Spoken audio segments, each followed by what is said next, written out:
moving on, when it comes to finding new ways for startup financing, will you actually consider venture debt? Well, today we are delighted to have Mrs. Cindy Chow. She's the Executive Director of Alibaba Hong Kong Entrepreneurs Fund to lead a panel session on venture debt as a new funding avenue. Now, everyone, we have joining us today are our panelists for this session. We have Mr. Martin Tang, partner of Genesis Alternative Ventures. We have Mr. Chow, CEO of InnoVen Capital Singapore Private Limited. And we also have Ms. Peggy Choi, founder and CEO of Lynk. And please note that there will be a live poll session for this session. So please do direct your attention to the screen. There will be a link where you can copy it and you can make your vote for your live poll. There's also a QR code that you can scan as well. So I'll just give everybody a moment so you can just take your time to take down the information and to scan the QR codes as well. And just so that you can actually see there's a poll. I'm just looking at it. It says, talking about venture debt, has any of you, A, raised venture debt, or B, is considering, or C, have never heard or considered? So let us know what you guys think. So moving on, I will now pass the floor to Cindy. Over to you, Cindy. Thank you. Hello, Dee. Hi, good afternoon, everyone. I'm back again, and I am very delighted today to have three very distinguished speakers to share with us a rather new topic I would say, in the Hong Kong startup scene, which is to finance the startups through venture debt. So with me, as Melody has just introduced, is Martin Tang, partner from Genesis Alternative Ventures, Mr. Chow, CEO of InnoVen Capital Singapore, and also Ms. Peggy Choi, founder and CEO of Lynk. Hi, everyone. Thanks for coming over and share your insights. Hey, Cindy. Nice meeting you guys. Thank you very much for having us, Cindy. Yes, thanks for having us on the panel. Yeah, okay. I am not sure about whether we have the poll results yet, but maybe before we look at the result, maybe starting from Martin, would you tell us what you are focused on, and I mean before and also during this very challenging time?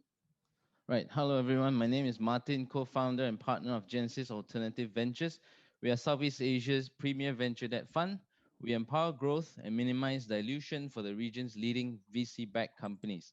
So actually, Cindy, before and after this COVID, we really focus on looking for solid companies to fund. It hasn't changed much. Actually, with COVID, we've been rather busy making sure that our current portfolio companies are doing well positioned to ride the recovery, and also looking for companies that have just raised a round of equity and looking for venture debt funding to complement that capital raise. Okay, thanks, Martin. To you, Chin. So what are you busy at currently? Busy on all fronts, to be fair. So we have, InnoVen has offices in India, China, and in Southeast Asia. So I run the Southeast Asia business, but we're busy across all of our footprints. I think doing, looking after existing portfolio companies, but also looking, for, similar to what Martin is looking for, similar for the next growth companies who want to, raise a bit of venture debt to complement the equity financing that they raised. I think we've seen, I think more, probably in the very beginning of the pandemic, we saw a lot more companies coming to us. I think that is sort of leveled off as companies have been able to sort of secure funding through other means or through us even. So I think, we've been busy. I think our deal flow is starting to probably exceed what we had seen at the beginning of the year.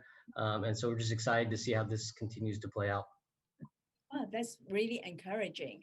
So to Peggy, I understand that you recently have raised a round of venture debt together with a equity round.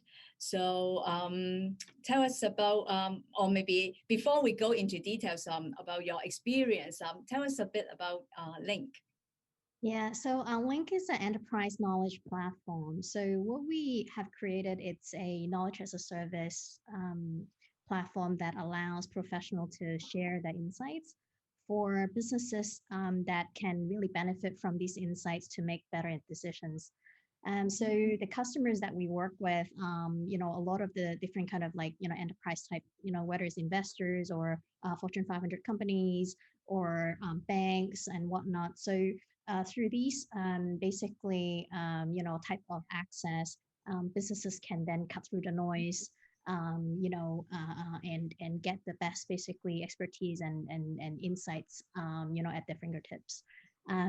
So yes, we have just closed a round and venture that was actually our previous round.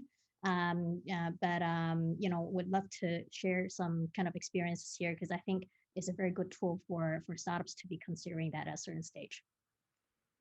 Okay, cool. So to Melody or to the control room, do we have the poll results yet?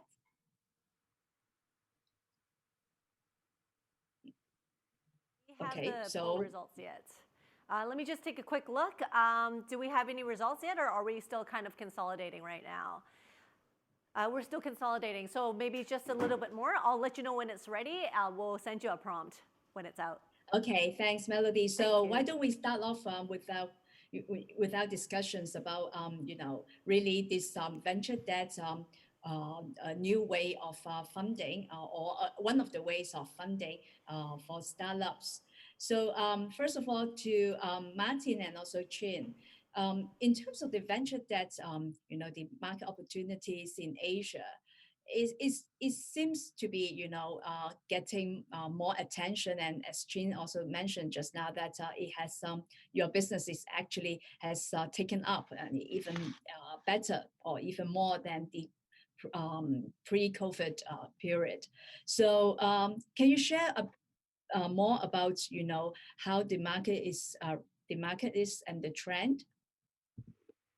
Yeah, sure. Maybe I can go first. So, Right. I think the more, I would say, contemporary venture debt kind of surfaced in Southeast Asia in 2015. The market has grown by leaps and bounds since then. VCs have gotten much more savvier as to the financing options they have. But still, venture debt remains relatively underpenetrated compared to the growth of VC funding. In Southeast Asia alone, we estimate venture debt to be about 1% of the total VC funding. But having said that, venture debt is not an alternative, but a complementary form of financing for startups. We're very encouraged with what we have seen in the last 5 years. Before, it was really about when we talk to founders or even the lead VCs, the question, the statement they make is, why should we take venture debt? But right now, we're seeing more and more VC investors and founders saying, how much venture debt can the company take? So, the market has definitely evolved, and I think the next 5 years are really going to be exciting times. Okay, yeah. So to Chin, what do you see? I mean, especially you have presence both in Southeast Asia and also you have office in Beijing. So maybe you can share with us a bit more how you see the markets evolving both in Southeast Asia and also in mainland China. Sure. I mean, I always like to point out, venture debt is not a new concept. If you look at, the Western, the US and in Europe, that concept's been around for a long period of time. I think in the US is probably in Silicon Valley, probably since the late 70s. I think in Europe, probably started in probably the early 90s. It's just relatively new, I guess, in the Asia region. I mean, we've been doing venture debt in India for probably 15, almost close to 12 years now. China, we started off in 2016. I think Southeast Asia, we also started off probably in 2015. What I would say is the take up in China is probably a lot more rapid than I could have anticipated. I think one of the leading debt providers there went from probably 0 deals to about, I would say, was close to like 60 or 70 deals in 1 year. So I think the take up in China we've just seen that take off quite dramatically. I think Southeast Asia has been much more measured. My team has done probably over 40 deals in the last 2 or 3 years, starting from basically nothing all the way till I think we did 20 plus deals in 2019, and we'll probably come close to that in 2020. So we're seeing it just slowly grow in the region over time, just in all the geographies, as people start to realize that it's a less dilutive way to raise capital for your startup. and so that the founders can sort of retain a larger percentage ownership in their company as they continue to raise funds from round A to B to C. So I think once people start to realize that, especially founders and existing, all the sort of angel investors as well, I think it becomes a nice tool to have in your toolkit when you start to raise or seek to look for additional capital for the next round of funding. So, I think it's just limited by, we have the biggest challenge for us is really just market education and getting people to understand what we do and how it works. I agree with you on Yeah, that, Chin. yeah. Sorry, Martin, please No, I go agree ahead. with Chin's last statement. It's all about market education. Yeah, yeah. So maybe this is a question for three of you. Just market education. So when if you want to advise a startup to go for venture or consider venture debt as a complement to the equity financing, what is the criteria or when is the right timing? Maybe start from Peggy. Um, so I think it kind of comes down to like, so that there are quite a lot of factors here, right? Because there's like the supply side and the demand side, I guess.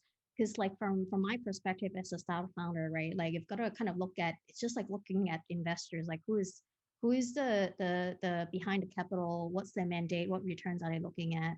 That affects how the deal term is going to be structured, how the negotiation is going to be. And from sort of the company standpoint, you've got to also think, primarily, whether or not your business is at a point where you can take on debt, because it's a different tool. You've got to repay, right? There's a regular repayment schedule. So for us, it's something that we're very comfortable with because of subscriptional revenues that we have. So I think depends on, I guess, I think the business nature and the revenue nature of your company. I think it's about sort of having that confidence that you can benefit from the tool and not have this tool be a risk sort of down the road. So that's, I guess, the mix of topics that I think a founder should think through. Yeah. So how about from an investor point of view, like Chin and Martin, would you like to, tell our startup audience when will be a good timing for them to consider? In general. I think we tell, to some extent, I like to sort of say what we don't do. So a lot, what we, InnoVen what we don't do at InnoVen is really focus on sort of the bridge loans. So, when a company's sort of running out of cash or it needs a little bit of extra cash to, get to the next round, I think that is probably something we would not do just because it's sort of, we're debt guys. And so for us to do something like that, we would be taking on sort of equity risk for debt returns, and that's not something that makes sense for us. Any other time, I think it can work for us. I think we typically would tell companies when you're starting to think about your next financing round, think about building in a piece of venture debt as part of that round instead of 100% equity. Do a mixture. And so I think typically for us, the best time is usually concurrently with the round. But I would say that most of the deals we've done have actually been sort of after the round is closed, usually within 3 to 6 months after the round is closed, is when we've actually deployed. And, I think the more important thing for startups, I think, is to find a use case for the venture debt to drive value and to create additional value for the company. And so usually we'll get the call from founders, after the round is done, when they start seeing that there's so many, I guess, opportunities in the marketplace that they didn't budget for when they raised their equity round. And then they would like to use debt to sort of pursue those opportunities. So that's sort of, I think, our primary use case that we've seen most startups in the region use venture debt for. Mm-hmm. How about Martin? Do you mainly focus? At what stage? For the startups, will it be more suitable for startups in the growth stage, or even for early stage startups, they can still consider venture debt? Well, we always believe that the best time for a company to raise capital is when they don't need it. So, we try to be much, much ahead of the curve. Companies at seed stage, Series A, we have chats with them, get to see their progress over time. But generally, we are focused at the late Series A and Series B stage. Things we look out for slightly different from our VC friends. We look for commercialization of the product, proven revenues, good unit economics, sticky clients, those kind of things. And those were really what we saw when we first got to know Lynk a couple of years ago. Okay, I see. I see. So, okay, so I know Martin and Peggy, you guys are close around of venture debt. So, so Peggy, how does it? I mean, what's the experience? I mean, I'm sure you guys have a good experience together closing the deal. But how do you find the process? How do you compare it? Versus the equity round of financing. And you mentioned how you consider the venture debt because you have a you are able to service the regular payment of debt and so on. But how does it? I mean, this financing, how does it play in terms of your growth strategy?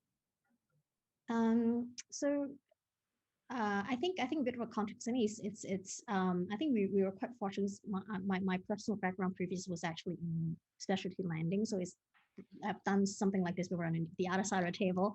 So having that understanding was always sort of a part of our financing plan that at the right time, it would be good to optimize capital structure, which is basically what we had done here. And I think the experience here, to be honest, we did look at say also U.S. lenders because as Martin and Chin mentioned, it's something that is already quite common in the U.S. market, and there are a lot of U.S. lenders. Actually, terms are pretty good actually. Although a lot of those lenders would stick to basically lending to U.S. domestic business and domestic companies.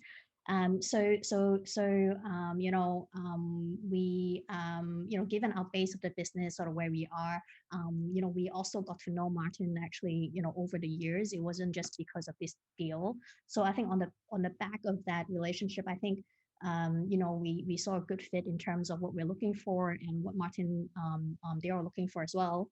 So the experience was very conducive from that perspective. Then it kind of comes down to negotiating the terms, and I think fairly straightforward, which I guess I'll let Martin share on that front.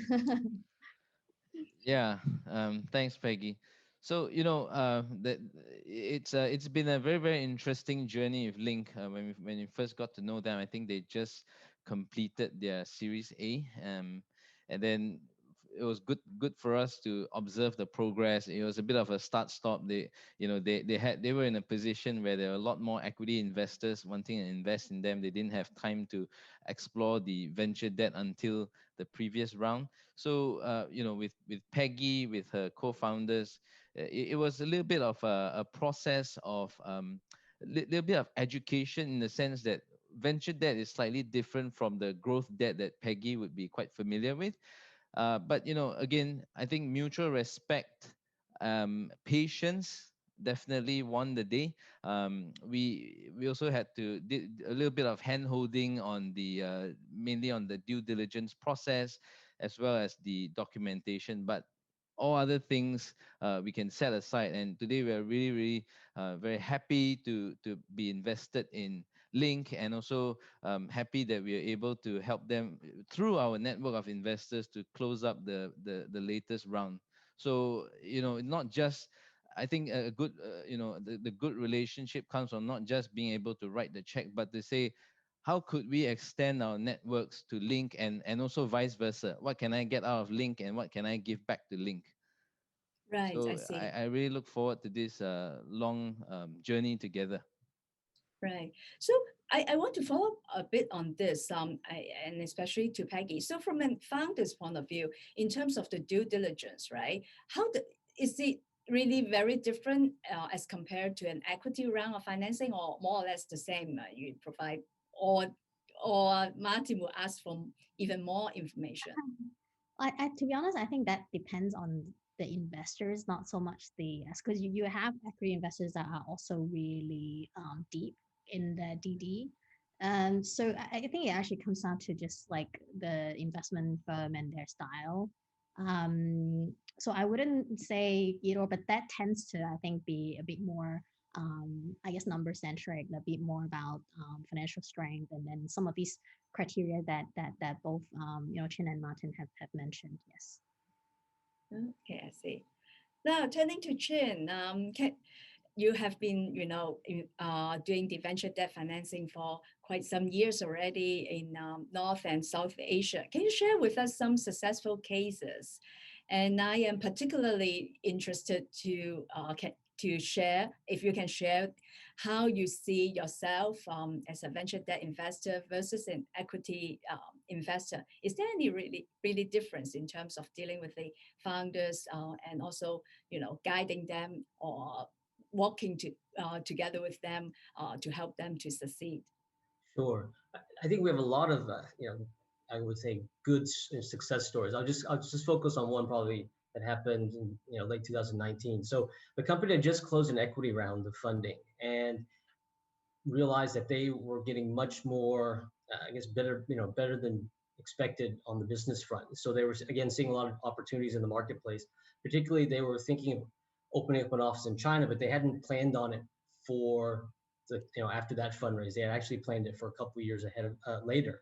And what had happened was they had gotten so much interest for setting up office in China, and the business in China was growing so rapidly that they wanted to accelerate that process. But they didn't raise enough equity to sort of set the China office up and to get it running. And so they came looking for us to sort of help them with that.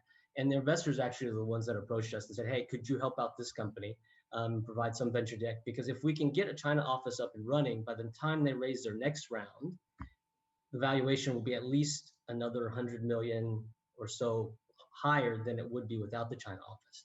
And so we were able to provide venture debt to that company. They were able to set up their China office. And when they raised their next round, they did get around an 80 to $1 million uplift in valuation. And so all of this benefited the existing shareholders because they didn't have to sell additional shares to raise money and be diluted. So I think that was, a typical use case that we would see, is that you're able to raise capital, create some value, and then raise your next equity around it higher than what you had originally thought. And so I think we see that quite a bit in many of the cases that we do. I think when you ask about, is there a difference between, venture debt investors and venture capital investors, I think we're on completely different sides, opposite sides of the spectrum. I think when you look at VCs, they're really trying to maximize upside. They're chasing the next 100x type deal, whereas the venture debt investors are looking from the opposite angle. We're really trying to minimize downside. So I think it's a completely different way than that we look at companies. It's really not through the same lens at all. So the VCs always will have, it's glass is always half empty, and then for us the glass is always VCs are always like glass is half full, and we're always glass is half empty. So it's just completely different ends of the spectrum. Mm-hmm. Okay, I see. So Melody, have we got a result from the poll yet? Yep, it looks like we have the results that's coming in. So let's take a look at everything that's. Do you see what I see right now, the chart? Oh, wow. There we go. So talking about venture debt, has any of you raised venture debt? So obviously nobody. Is that a surprise to you? It's well, I guess if it is if most of our audience or startup audience are from Hong Kong, I'm not surprised because it's really quite a new concept. And of course, Lynk is a really forerunner in this venture debt financing. Right, and then see, if you look at the middle chart, 67% are actually considering, and 33% have never heard or never considered it before. So I'm sure some of you, some of them would actually find some of your sharings especially useful. I just want to say thank you so much once again, Cindy, for moderating. Is there anything you want to add before I let you guys go? Yes. Well, with this poll result, I guess we in Hong Kong, we do have to do much more education to our startups and also to really the community, right? So I would and given Martin and Jim, you are both based in Singapore and then you are covering Southeast Asia, but at the same time you also come to Hong Kong and look at deals from time to time. Do you have any suggestions in terms of like policies or anything that you want to see to change in Hong Kong in order to really promote this complementary form of financing for startups? Maybe Martin first? Yeah, sure. We discussed this the other day, right? So a lot of it Yeah. should be, if I take a leaf out of Singapore's book, a lot of it, look at the Singapore government. They've been very, very instrumental in fostering the VC fund space, in seeding the ecosystem. And then these guys have grown from Fund 1, Fund 2, Fund 3, grown regional. And then that's where the venture debt guys like Chin and myself come in. So definitely needs the government spearhead on the VC side. And then once this ecosystem gets more mature, then the government spearhead should come on the venture debt side as well, in some form of risk sharing or some form of other kind of co-funding kind of schemes. That would be great. Mm-hmm. Yeah. So how about Chin?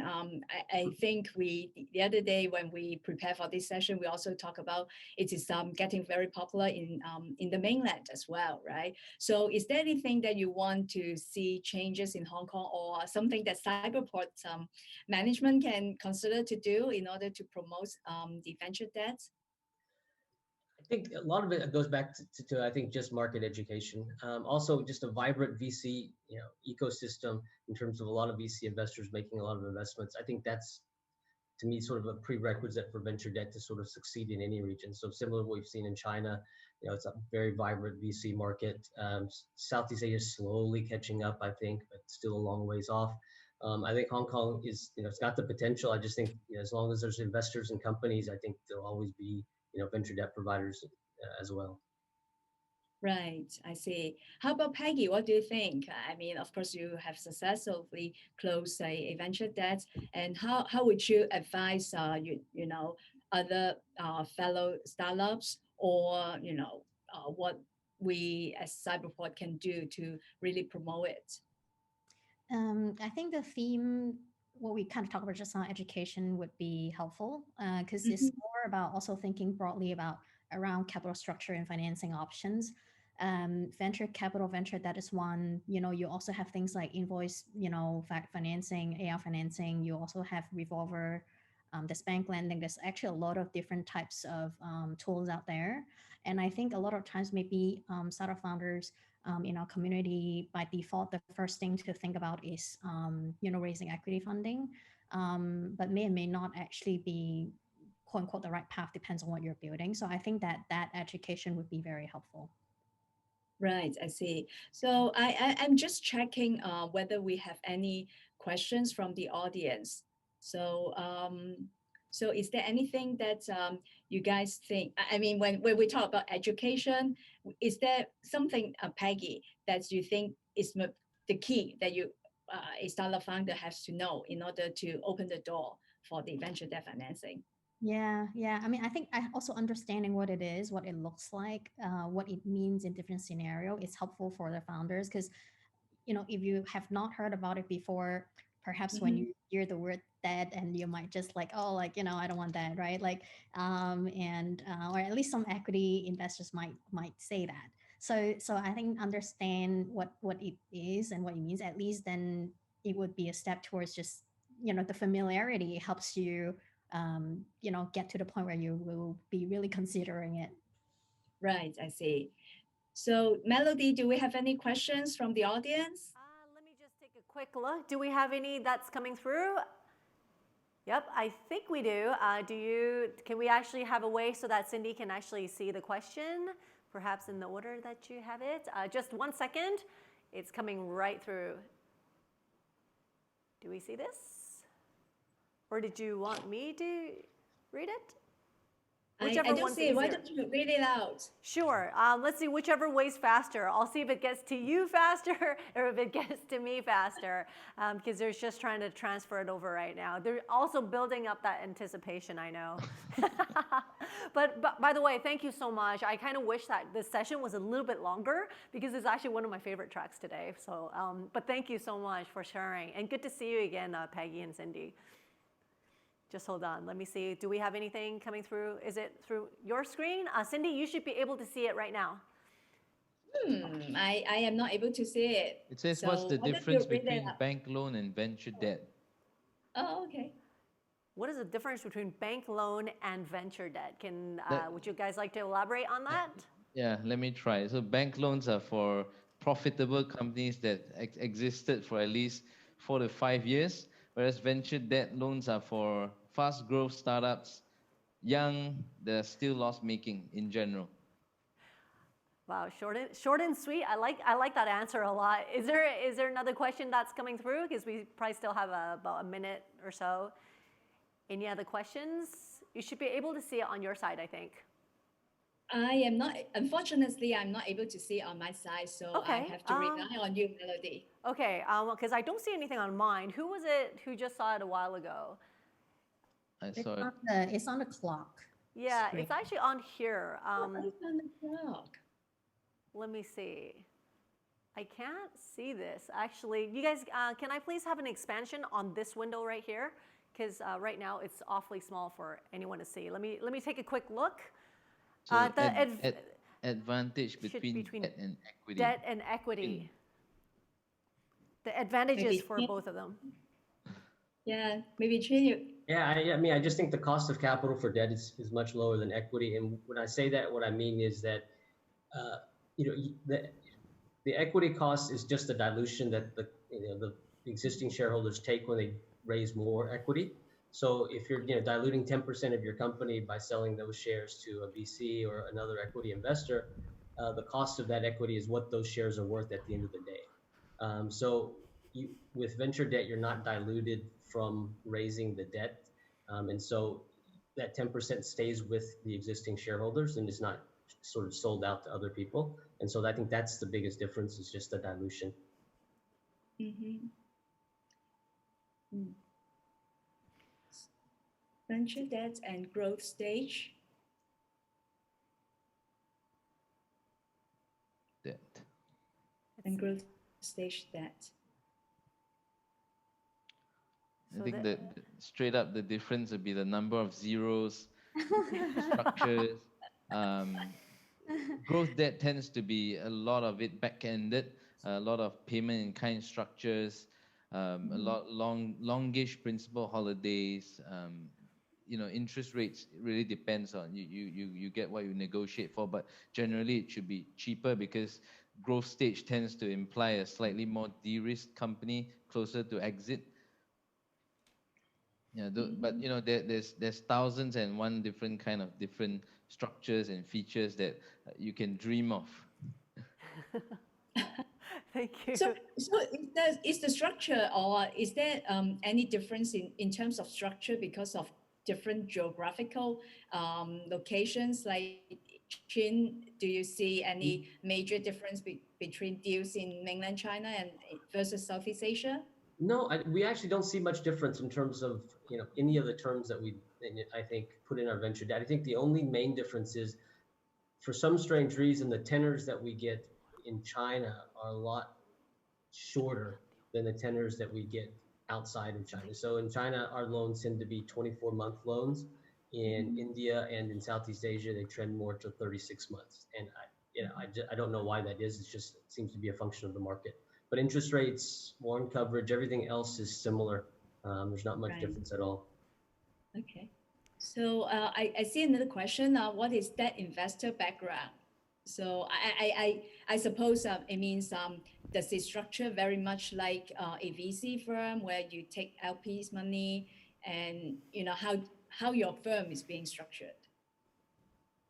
Apparently you're not a bank, right? I think Martin and I are quite different in structure. So we are more like an operating company.